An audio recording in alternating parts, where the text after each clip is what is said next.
This section examines valve trains. The valve train includes all of the components that are driven from the camshaft to the top of the valves. There are different types of valve trains, depending on how many camshafts there are and where they're located.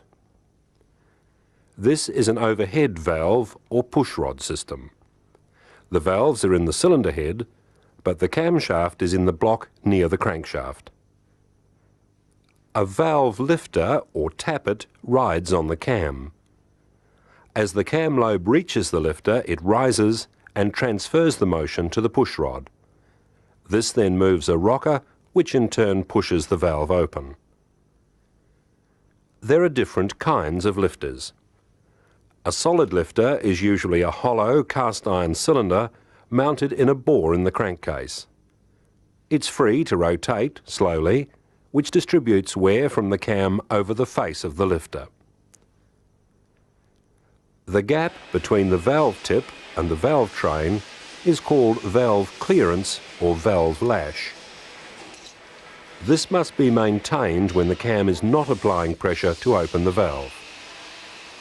It can be adjusted with a screw and lock nut built into the rocker arm.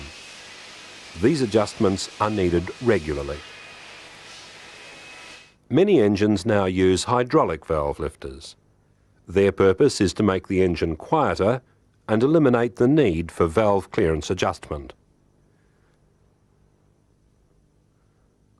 When the engine is operating, oil under pressure from the engine's lubrication system is supplied to the lifter. The oil is assisted by spring tension to maintain zero valve clearance, but through a system of valves, it's trapped in the lifter as the camshaft lifts it. Since oil is not compressible, the lifter acts like a solid lifter. When the valve is closed, any oil lost during the previous lift is replaced, and zero valve clearance is maintained. Rocker arms transfer motion to the valves.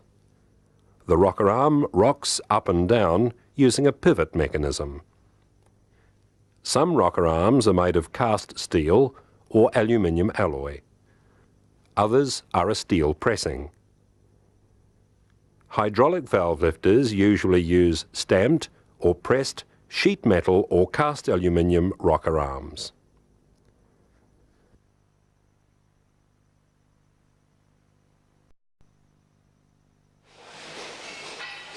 In modern engines, the pushrod system is being replaced by the simpler overhead camshaft arrangement. The overhead camshaft is located in the cylinder head. There can be one or two camshafts. Let's look at a single overhead camshaft arrangement. Single overhead camshafts can use rocker arms. The cam can lift one end of the rocker arm, or it can press down on the rocker arm. On double overhead camshaft systems, the most common arrangement is to use a bucket tappet or lifter. It operates in a guide that protects the valve against side thrusts, which it would receive if the cam operated directly against the valve. The adjustment of valve clearance is usually done by changing accurately machined spacers. Spacers are available in a range of thicknesses, and they're exchanged to obtain the correct clearance. Some overhead cam engines use a hydraulic lash adjuster to reduce lash in the valve train. They have zero clearance at the valve stem, so there's no need for tappet adjustment. It can be put in the valve end of the rocker arm. Like the hydraulic valve lifter, it has a body with plunger held against the valve stem by a spring. Oil supplied to the adjuster keeps the plunger in contact with the valve and eliminates lash. Lash adjusters can be put in the cylinder head at the end of the rocker arm.